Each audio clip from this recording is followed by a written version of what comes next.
Hallelujah. Tinokuchingamidzai kuchechi yedu yeChrist Embassy yatinoita pamhepo. Nhasi ndoda kuti titore nguva yekunamata. Chirongwa chedu chanhasi tichanamata tozoverengerwa Rhapsody. Kana tapedza kudaro tichaimba tichirumbidza Mwari. Ndoda kuti patinenge tichiimba tichirumbidza Mwari mubatane nesu tozodzidziswa shoko raMwari namufundisi. Hallelujah. Ndoda kuti kuzotingotora nguva yekunamata tichitenda Mwari nokuda kwemwedzi wapfuura wandira izvozvi tamumwedzi munyuwani wekuti tigone kurumbidza Mwari nekuti Mwari vane zvavakatirongera. Ngatinamatei titende Mwari neshoko ratakadzidza mumwedzi wapfuura. Baba muzita raJesu ndinokutendai neshoko ratakadzidza muna January. Ndokutendai nokukurudzirwa nokukura neshoko zvikuru sei ratakadzidza pakereke pano, uyezve chero patinoverenga Rhapsody ndinokutendai nokuti upenyu hwedu hwakavandudzwa tapa nechimwe chinhano chipamusoro. Ndinokutendai nokuti chero mwedzi uno mune zvakanaka zvamakatirongera zvamunoda kuti tiite. Ndinokutendai nokuti shoko renyu zvakare rinokunda uye rinobudira muupenyu hwedu. Patinoridzidza rinokura nokupararira noupenyu hwedu, muupenyu hwedu, pazvinhu zvese zveupenyu hwedu, richiita kuti tikunde tive vakundi nokufurikidza. Ndinokutendai nokuti chero patinodzidza shoko renyu nhasi, mweya yedu yakavhurika kuti tigamuchire shoko renyu muzita raJesu Kristu. Ndinokutendai zvakare nekuti shoko renyu mweya uye upenyu. Muupenyu hwedu patinorigamuchira, patinoridzidza, riri kutiitira zvakanaka, riri kutisimudzira, tiri kubudirira, tiri kurarama muutano, tiri kuramba tichisimba munyasha nemukuziva Jesu Kristu. Ndinokutendai nhasi muzita raJesu. Amen. Ndoda kuti tinamate zvakare nhasi kuti patichange tichidzidza shoko raMwari chero kubva muRhapsody mwedzi uno, chero patichange tichiita shumiro misi yese yesvondo, kuti mukoke hama dzenyu dziuye. Bhaibheri rinotaura kuti tenda kuna Jesu ugoponeswa iwe nemhuri yako. Imi makatogamuchira shoko iri, ndoda kuti mugone kuzvipa nokuudza hama dzenyu kuti dziuye. Musangoteerera mega asi kuti vakure mese, munge muri vanhu vanoziva shoko raMwari. Saka ndoda kuti kozvino muvanamatire, munamatire hama dzenyu kuti pamunovakoka kushoko raMwari mweya yavo ivhurike, mweya wokunzwisisa unge uchishanda mavari. Ngatinamatei.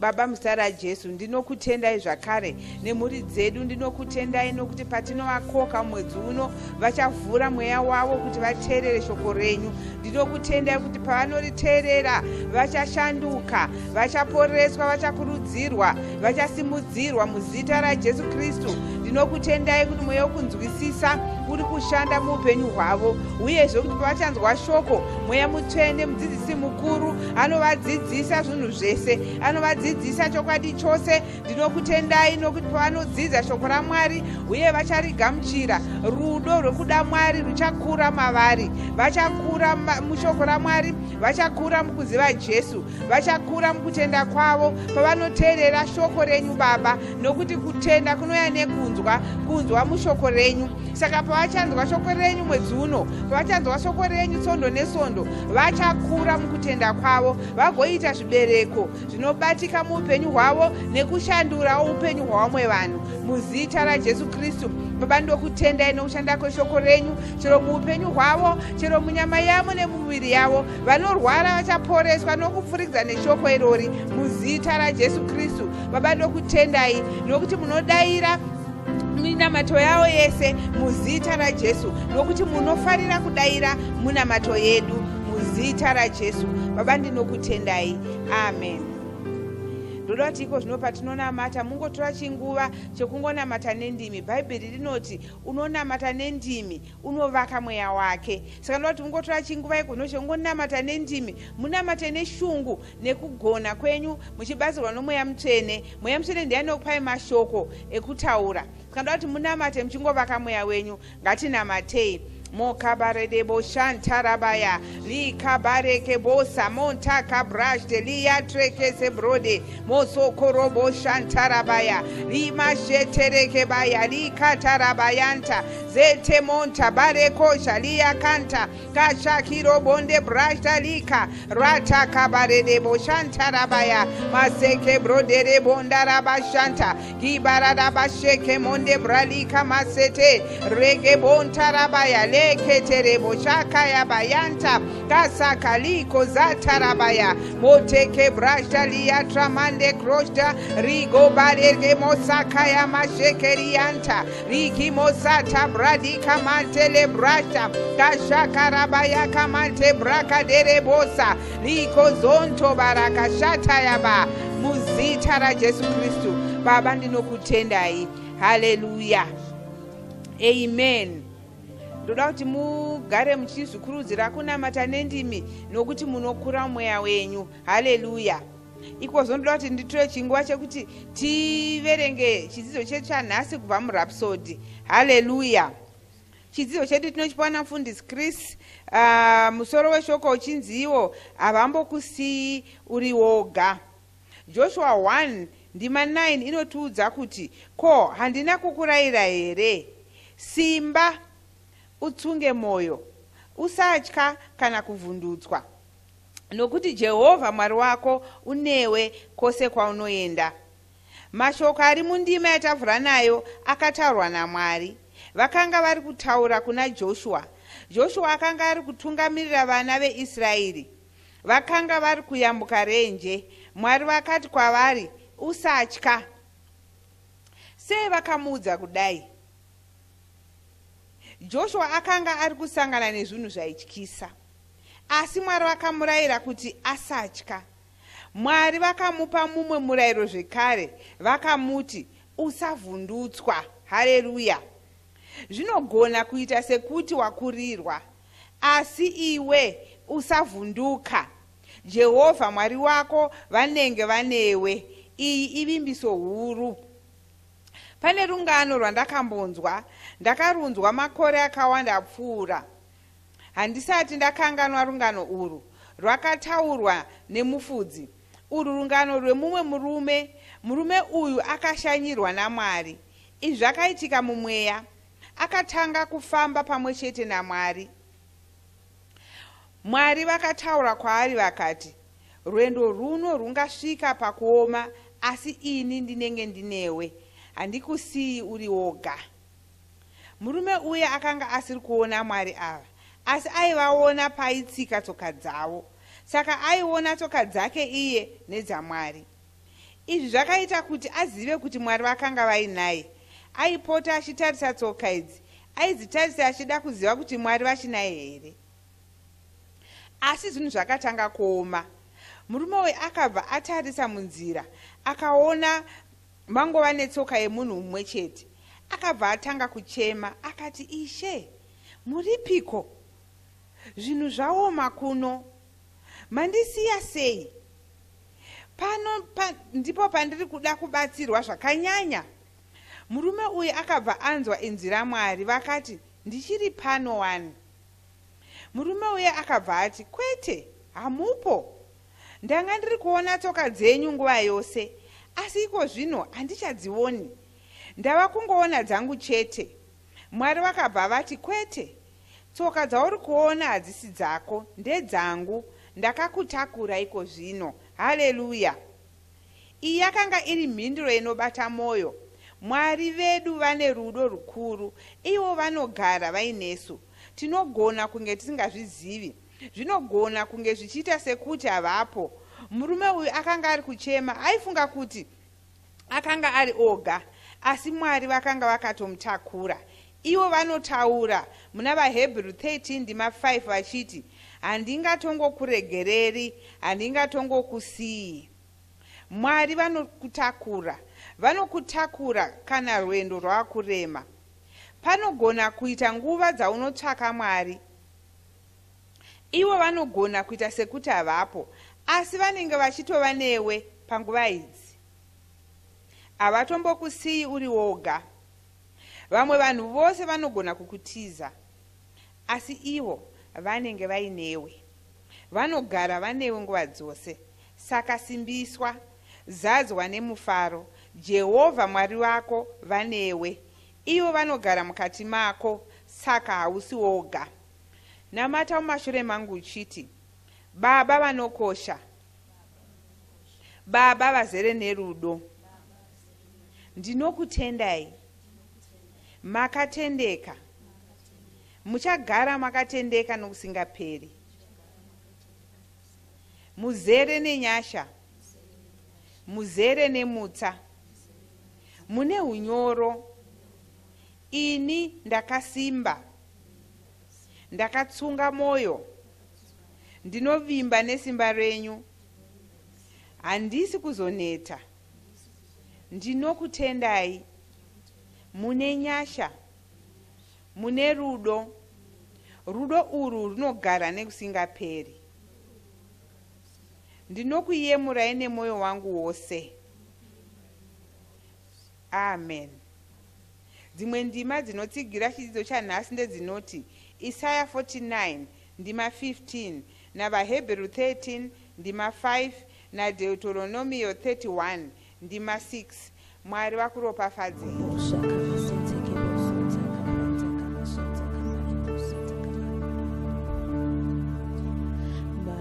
Makanakisa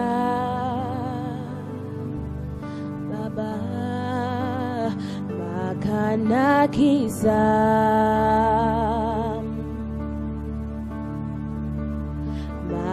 makanakisa Ishe makanakisa makanakisa makanakisa makanakisa Ishe makanakisa imi makanakisa makanditira zvakanaka Jesu makanditira zvakanaka Jesu makanditira zvakanaka Baba imi munoita zvakanaka makanditira zvakanaka Jesu makanditira zvakanaka Mwari we makanditira zvakanaka Jesu imi munoita zvakanaka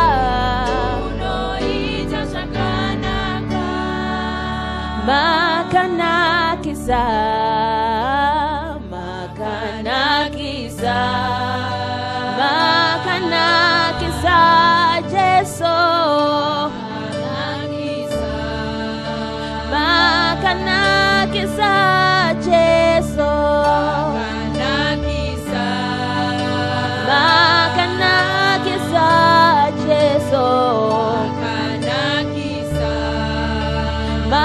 makanakisa Baba makanakisa Mwari we makanakisa Ishe wangu makanakisa Baba makanditira zvakanaka Jesu makanditira zvakanaka makanditira zvakanaka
Baba, tonamata.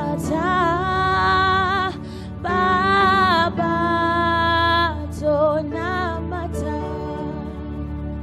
Baba, tonamata. Baba, tonamata. Mari Baba, Baba, tonamata. Hallelujah. Oh Baba, Mari Baba, oh Baba. Hallelujah. Oh Baba. Hallelujah.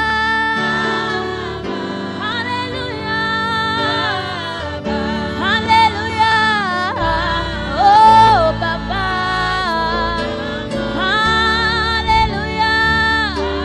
Hallelujah. Hallelujah. Oh Baba.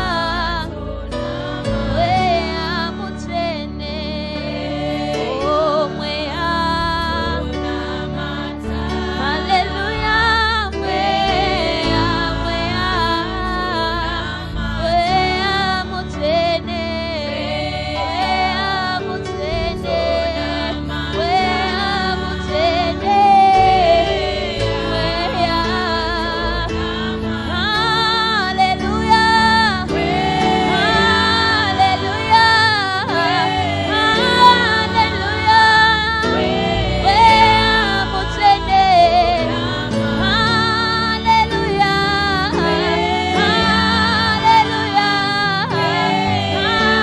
Hallelujah. Oh, mwea.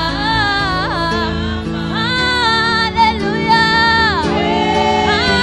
Hallelujah. Oh, mwea.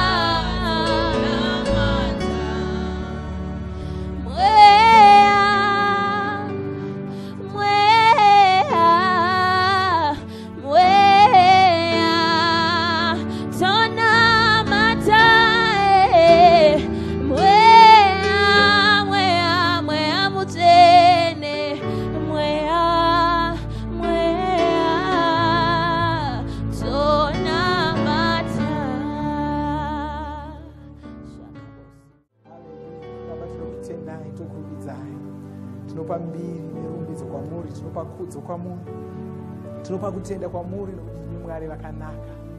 Tinokunamatai, munotiitira zvakanaka, munoita zvakanaka nguva dzose, hapana pamunoposa, hapana pamunokanganisa kana kuresha. Tinokutendai Baba, munotiitira zvakanaka, tinokurumbidzai, tinopa mbiri kwamuri.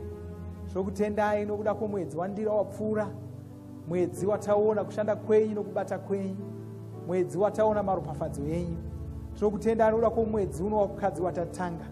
Tinokutendai, tinotarisira zvinhu zvikuru zvakanaka kubva kwamuri, nokuti imi munotipa zvakanaka nguva dzose. Hamutipi zvisharo, hamutipi zvisina kunaka, hamutipi zvisina basa, munotipa zvinotibatsira. Tinopa mbiri kwamuri. Tinokutendai nyangwe nenguva ino yamatipa yokusangana pamwe chete tichikunamatai, tichikurumbidzai nokudzidza shoko renyu. Ndokutendai nokuda kwomukana iwoyu, kunamatira mumwe nomumwe ari kubatana nesu pakunamata ikoku. Totaura chiropafadzo pamusoro poupenyu hwake, tichitaura kuti Mweya Mutsvene vanoshanda mukati momumwe nomumwe wavanhu vanobatana nesu pamunamato iwoyu nezita raJesu Kristu.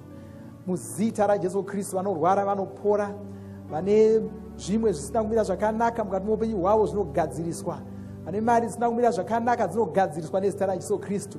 Chishamiso chiri kuuya kwavari nezita raJesu. Tovhura mwoyo yedu nemweya yedu tichigamuchira shoko renyu muzita raJesu. Haleluya, amen, haleluya. Tinoda kutenda Mwari zvikuru nokupa mbiri kuna Mwari nokuda kwemukana watawana wokusangana zvakare tichinamata Mwari kudai. Mukana wakanaka, mukana unoshayikwa navanhu vakawanda. Saka kana tichitowana tinofanira kufara, tinofanira kukudza Mwari. Ndinokuchingamidzai zvekare chechi yedu yeChrist Embassy Yepamhepo yatinoita mururimi rwechiShona. Tinovimba kuti mose muri kubatana nesu, muri kuropafadzwa, muri kudzidza zvinhu zvakawanda, upenyu hwenyu huri kupfuurira mberi, huri kusimukira, huri kuwedzera kunaka. Tinovimba nokuziva kuti ndozviri kuitika mukati meupenyu hwenyu. Haleluya.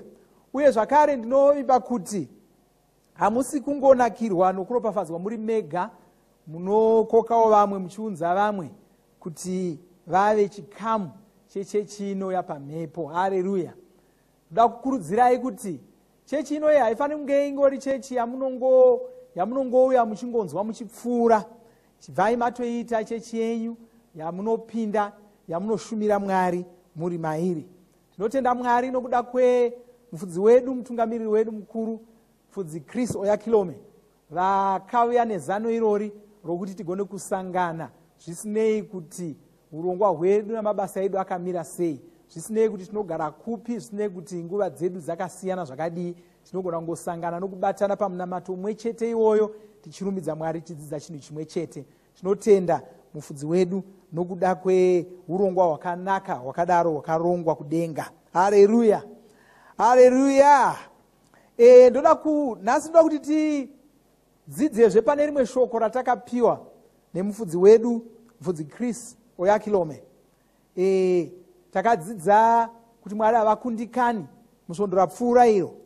Nhasi toda kuti titaure zvinoda kuenderana naizvo zvekare. Avo vari kurutivi rwedu vakawanda kudarika avo vari kurutivi rwavo.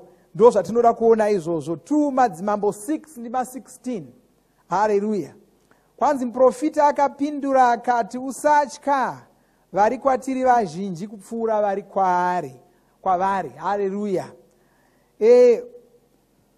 Kwanzi unorangarira here rungano rwaErisha nomuranda wake? Ndo rwatiri kuona pano, ndo rwatiri rwataurema shoko ataverenga iwaya.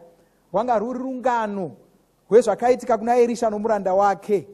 Mambo weSiria akatuma varwi, akavatuma kune rimwe guta. Varwi ava vaifanira kunotora Erisha. Erisha akanga ari muranda waMwari. Varwi ava vakanga vakawanda zvikuru, vaiva nemabhiza, vaiva nengoro. Haleluya. Panguva idzodzi zvakaitika zvinhu izvozvi, mabhiza nengoro, zvinhu zvaitotyisa. Mambo waikutumira varwi vane mabhiza nengoro wainge ataridza kuti ndi mambo mukuru chaizvo, ndi mambo ane simba, ndi mambo anogona kuparadza upenyu hwako zvachose. Haleluya. Varwi ava vakasvika vakakomba guta iri. Ndo zvatinoona muna 2 Madzimambo 6 ndima 14. Asi Erisha akanga achinzwisisa shoko raMwari, nokudaro haana kunetseka.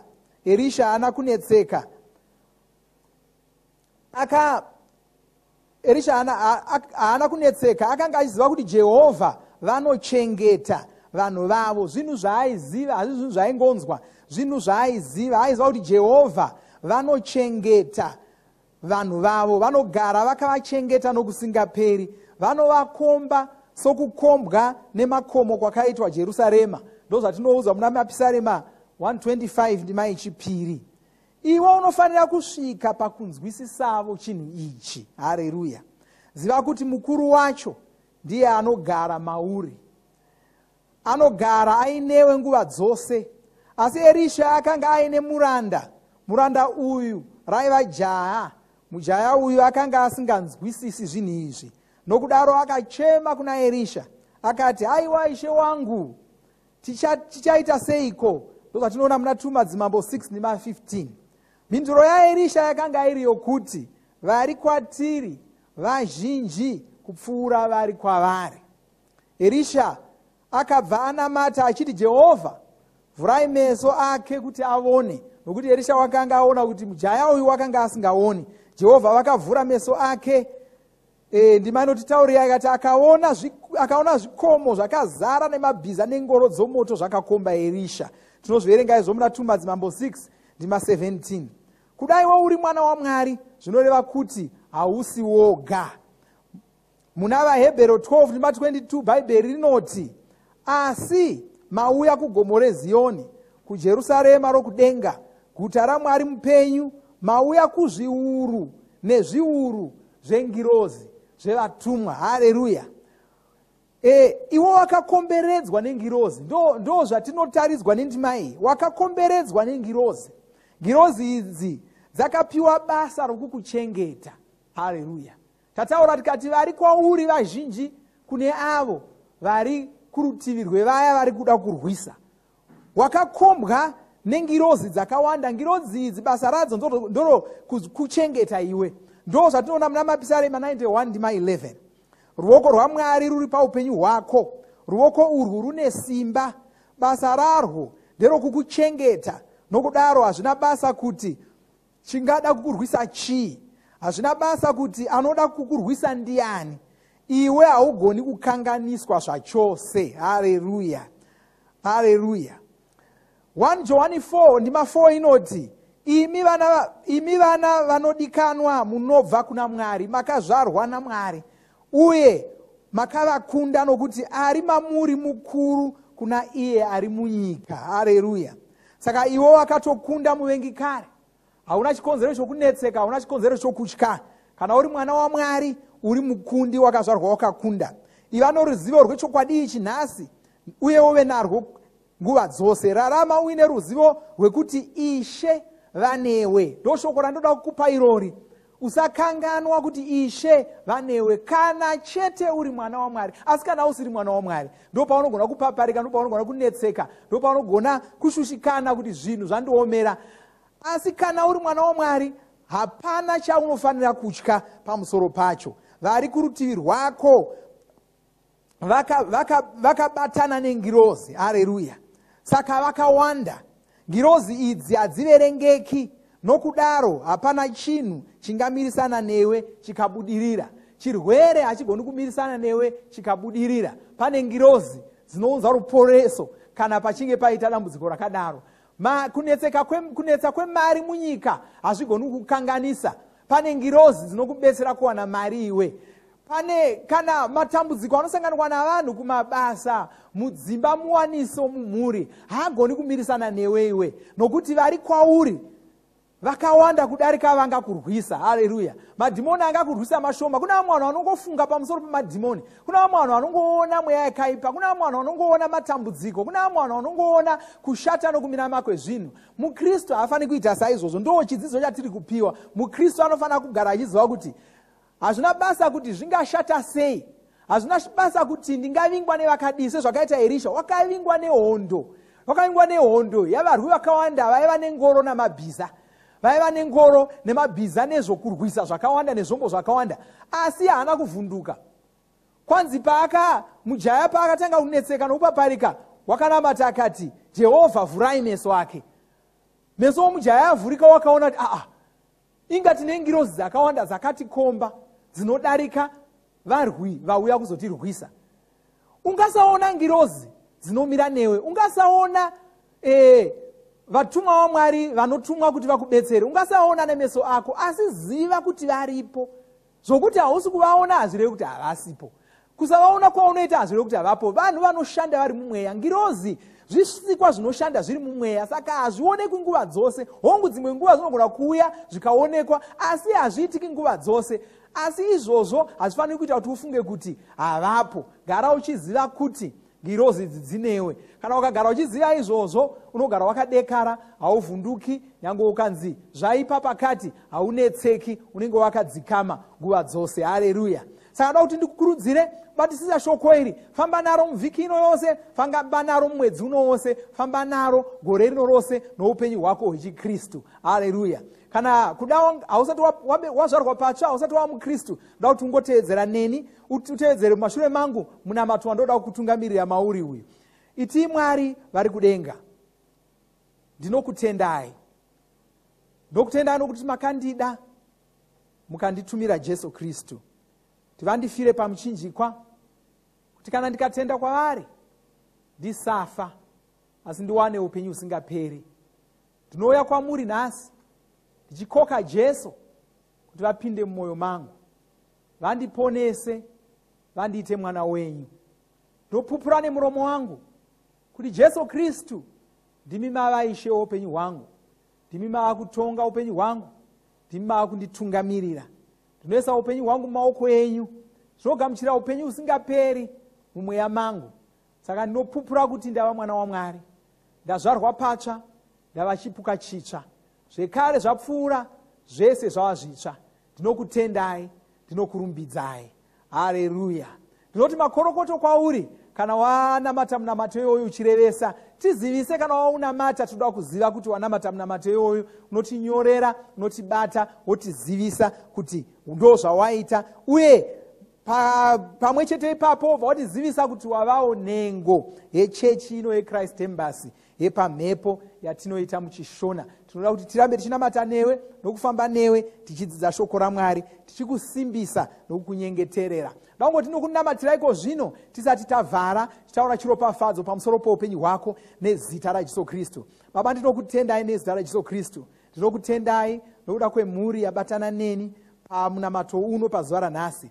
Muzita raJesu Kristu ndinotaura chiropafadzo pamusoro pomwe nomwe wavo muzita raJesu. Satani, ndinokurayira bvisa ruoko rwako kubva pamusoro pevanhu vese, kubva pamusoro pamai vavo, pababa vavo, pomwana iyeye abatana neni pamunamato uno nhasi nezita raJesu Kristu. Ndinorayira zvirwere kuti zvibve pamiri yavo nezita raJesu Kristu. Ndinokurayira iwe Satani, bvisa ruoko rwako kubva pamusoro pemisana yavo inorwadza nezita raJesu Kristu. Ndinotaura kuporeswa pamusoro pavo, misoro iyo inotema inonyarara iko zvino. Ndinorayira kuti inyarare muzita raJesu Kristu. Mazino iwayo anorwadza, anotambudza, ndinoarayira kuti anyarare nezita raJesu Kristu. Nditaura kuporeswa, nditaura utano hwakanaka, nditaura ukukutu muzita raJesu Kristu. Nditaura chiropafadzo pamusoro pavo. Vanofamba munyasha dzaMwari, vanokura munyasha, vanowedzera munyasha nomukuziva Jesu Kristu aisha namuponesi wavo nezita raJesu Kristu. Ndinokutendai Baba.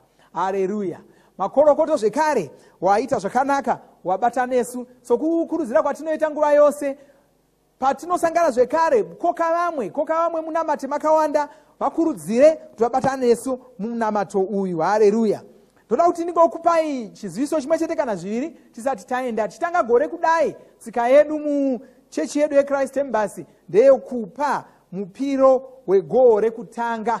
Kupa mupiro wegore rokutanga kureva kuti tichitanga gore kudai unotsvaka ingava mari, ingava mupiro waunokwanisa kupa wakanakisisa, waunopa Mwari semhodzi, kuitira kuti zvose zvauchabata mugore rine rose zvinenge zvakaropafadzwa. Tichaona imwe nguva yokudzidzira zvakawanda pamusoro pemupiro iyoyo. Tinokurudzirai kuti muronge kupa mupiro iyoyo. Haleluya. Uye ndoda kutaura kuti vanoda kupa mupiro iyoyo, kana kuti vanoda kupa zvegumi zvavo, vanoda kupa mipiro yokungotenda Mwari nemipiro yokubetsera kufambiswa kwebasa, munogona kutibata tokutsanangurirai kuti munogona kupa mipiro iyoyo sei. Asi tinokukurudzirai usangova mutendi anongouya kuchechi achidzokera. Iva mutendi anopa pfuma yake kuna Mwari, ndokuti igoropafadzwa. Haleluya. Saka ndokuropafadzai. Ndinoti mova nesvondo rakanaka. Tosangana zvakare musvondo inouya tichinamata tichidzidza shoko raMwari, tichiropafadzwa naMwari. Mwari vakuropafadzei, musare zvakanaka. Amen.